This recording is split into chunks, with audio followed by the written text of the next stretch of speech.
Hi, my name is Noelle Husband. I'm currently enrolled at Ball State University, class SPCE 638, section number 809. You think I would have this memorized by now, but let me check to make sure. Yep, 638, 809. This is my video submission for case study number 3. This video submission, I will be using the same client from my previous 2 case studies, describing the methodology that I used to train and support staff, and then discuss how I measured validity and integrity.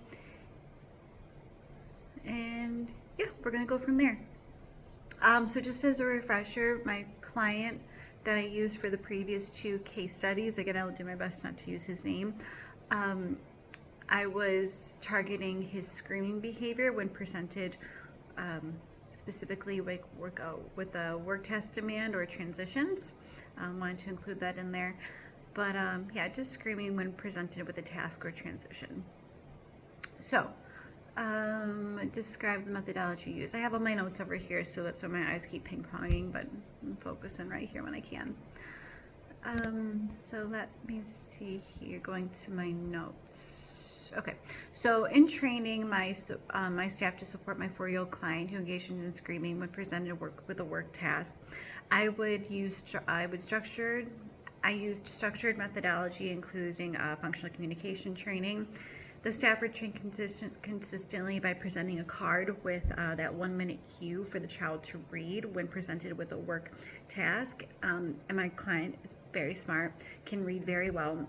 So when first trial running or first troubleshooting this, when presented with the card, he would read the 1 minute and the demand would be, taken away.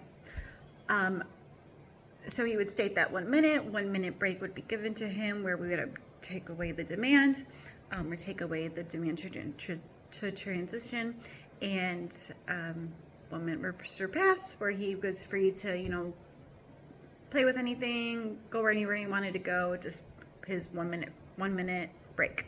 After that 1 minute time elapsed, the staff would again present that 1 minute card, and the client would state 1 minute. If the child ever did not state that 1 minute, then the technician would prompt a full echoic saying 1 minute. Maybe they needed a partial echoic where they would just say 1, maybe 1, and then finish out by saying 1 minute. Or even maybe the technician, while presenting that card, could just hold the number 1 as a reminder for 1 minute.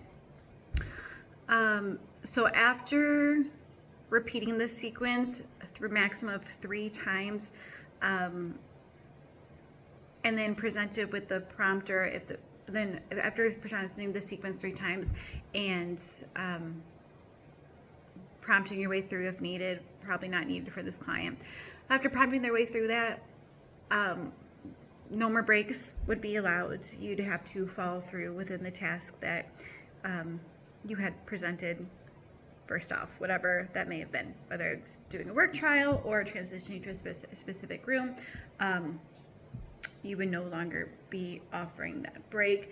But I'd say that with a grain of salt, because if that client just spontaneously vocalized 1 minute on their own without having to say that 1 minute, like, we're looking to build those functional communication skills, like why else would we call it functional communication training, right? So if they do that independently, I would respect that. But we need to transition to the bathroom, we need to go home, we need to get our work done. So after, that one spontaneous response, honor it, absolutely, but then it's time to go. Integrity of this implementation can be measured through fidelity checklists, assessing staff adherence to the functional communication procedures. So actually having those steps written out, like it's time to transition, it's time to do a work task. Step 1. I guess a precursor to that is, no, I can't even say that. I would say step 1 would be stating the demand. little step 1, sub 1A would be child engages in maladaptive behavior. Step 2 would be presenting the card. And then just following that checklist as there and having the technician themselves checking, yes, they followed, yes, they followed.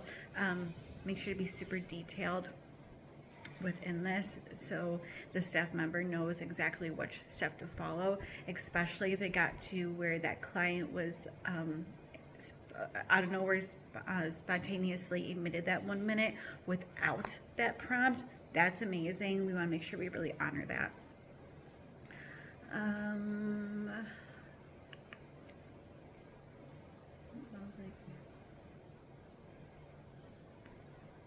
Okay. Integrity of implementation was measured through fidelity checklists, assessing step adherence to functional communication training procedure steps, while validity could be measured by tracking the decrease in screaming behavior and evaluating if an intervention effectively addressed the target behavior.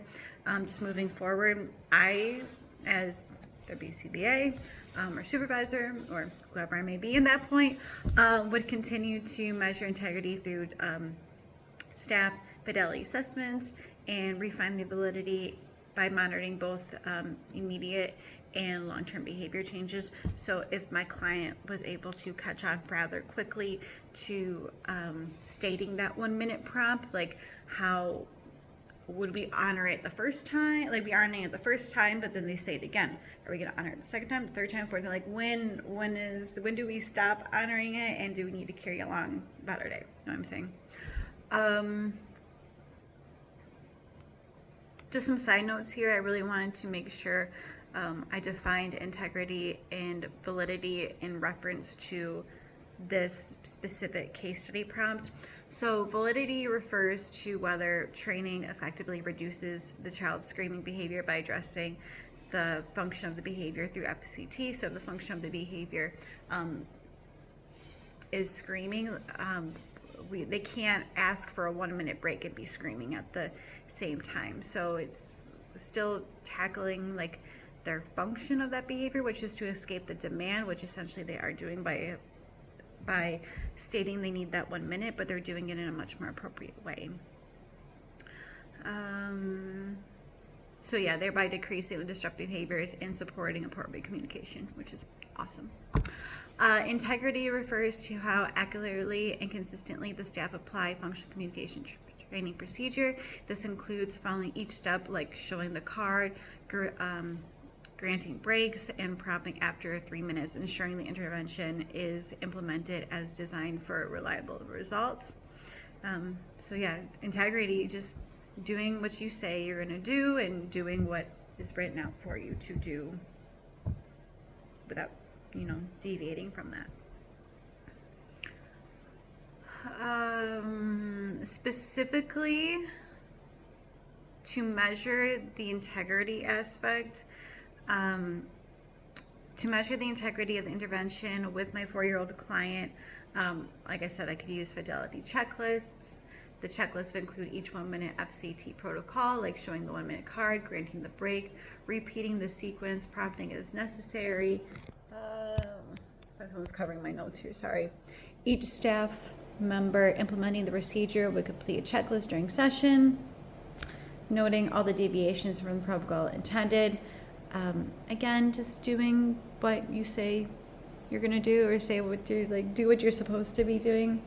And if ever there was a deviation for that or issues, periodic supervision from their supervisor in going through this method would help enhance this protocol. Also gain feedback from the individual implementing the intervention, and then it would help demonstrate just consistent application over multiple people. And I'll make sure I hit all my notes. I also wanted to emphasize that it's important to only teach one phase at a time during functional communication training. I mentioned this in my previous video assignment for this. I know I'm running out of time. In functional communication training, teaching one phrase at a time allows for the client to focus on mastering each communication skill before moving on. Structuralizing this in incremental approaches makes it easier for the learner to connect to specific phrases to get specific outcomes. So it decreases confusion, it decreases frustration from the client, but also from the person implementing the intervention. So hopefully it helps just reduce the likelihood of those maladaptive behaviors, and specifically to our client, that screaming behavior. So yeah, making sure you have that one phrase down before implementing other phrases. I also want to note that this helps with not only effectively communicating and using FCT, it can't promote generalization, because what if this client is at home and the parent asks them to say, okay, we're gonna go, it's time to put your shoes on. Like, that client's gonna engage in a screaming behavior. Like, no, that client may ask for one more minute, or I'm not ready. And like, what if, like, you're there at school and the teacher's like, okay, like, we're all leaving the bathroom now, and my client is literally in the stall using the bathroom. Like, it'd be so inappropriate for my client to just start screaming. So really prompting that, like, oh, I need one more minute, just creating natural ways in which to communicate this effectively, and also broadening those phrases so they're generalizable to different situations. I know I went a little bit over on time, but I wanted to make sure that I hit all these points without it being so structured. So yeah, thank you.